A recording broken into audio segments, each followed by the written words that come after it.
Welcome back to the Breathe Blueprint podcast. This podcast is for high performers, leaders, and entrepreneurs who carry a lot of responsibility and want their success to last.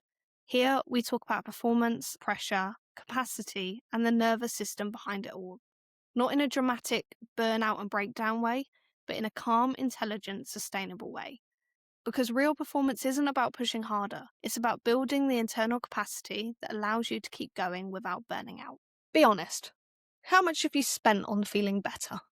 The journal you wrote in for 3 weeks, the cold plunge, the red light, the supplements drawer, the tracker on your wrist right now, the 5 a.m. routine you built and rebuilt. You are not lazy about this. You attacked your exhaustion the way you attack everything, with research, investment, and discipline. And you still feel off. Wired but tired, flat but busy, functioning but on willpower. So today, I want to answer a question I hear constantly, usually said quietly, like a confession. Why is none of it working? Because here is the uncomfortable truth. If the hacks were going to work, they would have worked by now. The problem is not your discipline. The problem is the architecture underneath the hacks. Let me explain what I mean. Picture your nervous system as an account. Every demand on you is a withdrawal. Every piece of real recovery is a deposit. The meetings, the decisions, the team's problems, the family logistics, the 11 p.m. emails, withdrawals. Sleep, genuine rest, connection, movement that is not punishment, deposits. Now look at the average high performer's week. 70 hours of withdrawals, and against that, a 10-minute ice bath and a gratitude journal. The deposits are real, they're just numerically irrelevant. You cannot offset a 70-hour withdrawal pattern with 11 minutes of deposits, no matter how cold the water is. The hack is not failing, it is being outspent.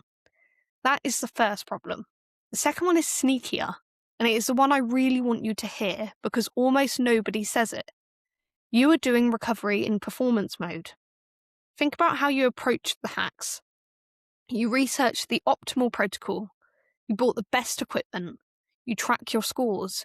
You can compare this week's readiness to last week's. You have, without noticing, turned rest into another arena, another set of targets, another place you can win or fall behind. And here is the physiology that breaks. Striving is activation. The mindset of measuring, comparing, and optimizing is itself a stress state. So you climb into the ice bath with your nervous system braced to perform the ice bath. You lie down to meditate and spend 20 minutes assessing whether you are meditating well. The tool says recovery, the state says effort. And your nervous system only ever responds to the state. This is why a tracker can be useful and useless at the same time. It can tell you the score, but it cannot change the game. And for some of us, checking a recovery score every morning just gives the inner critic a new number to beat us with. I say this as someone who loves data and uses it with every client. Data serves you when it informs decisions. It harms you when it becomes another judge. So if the hacks are outspent and the mindset is braced, what actually works? Here is the principle that changed everything for me and the people I work with. Your nervous system does not respond to gestures. It responds to patterns. One spa day does not convince a system that has been under siege for 2 years. One holiday does not either, which is why you get ill the moment you land or need a week to stop twitching. Your system calibrates safety from what happens repeatedly, daily, weekly, relentlessly ordinary signals, a proper lunch break, most days, a real finish time, most days, an evening hour with no input, most days, boring, unpostable, and more powerful than every device in your drawer because patterns are the only language your nervous system has ever spoken. Which leads to the order of operations almost everyone gets backwards. Subtract before you add. The optimization world sells addition. Add the supplement, add the protocol, add the routine. Addition is attractive because it does not ask you to change anything about how you work. But if the core problem is load exceeding recovery, the highest leverage move is not a better deposit. It is fewer withdrawals. The meeting that should be an email, the client you should have let go a year ago, the standard you hold for things that does not matter, the decisions you could delegate but do not. Removing one chronic stressor often does more than adding 5 recovery tools, because subtraction changes the equation every single day, all by itself. So before you buy anything else, do this audit. Take a piece of paper, 2 columns. On the left, the 10 biggest recurring drains on your system. Be specific, not work, but the Monday pipeline meeting, the supplier who never delivers, the phone in the bedroom. And on the right, what it would actually take to remove, shrink, or hand each one over. Most people find 2 or 3 items they could change this month. That is your biohacking. That is the protocol. And here is the wider context, because this is a bigger shift than you and me. The wellness industry itself is turning.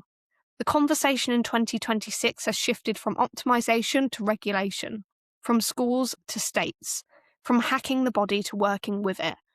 After a decade of treating ourselves like machines to be tuned, the research and the culture are landing on something older and truer. The goal is not a body that performs like hardware. It is a nervous system that feels safe enough to do what it always built to do. You do not need to be optimized. You are never a machine. You need to be regulated. There is a difference, and your system has been trying to tell you what it is. So this week, one assignment, and it costs nothing. Choose one pattern, not a purchase, a pattern. One signal of safety your system will receive every single day this week. A real lunch, a walk without your phone, a hard stop at a set time. One, daily, unimpressive. Then notice at the end of the week what one repeated signal did that 3 years of equipment could not. The hacks were never the answer. The pattern is. It always was. If this episode resonated, it's usually a sign that your nervous system isn't asking for more effort, it's asking for more capacity. And that's exactly why I created the Success Hangover Check-in. It helps you see where your energy, recovery, and nervous system capacity might be under strain, so you can rebuild performance in a way that actually lasts. You can find the check-in through the links in the show notes, and if you found this helpful, share it with someone else who carries a lot but rarely slows down. I'll see you in the next episode.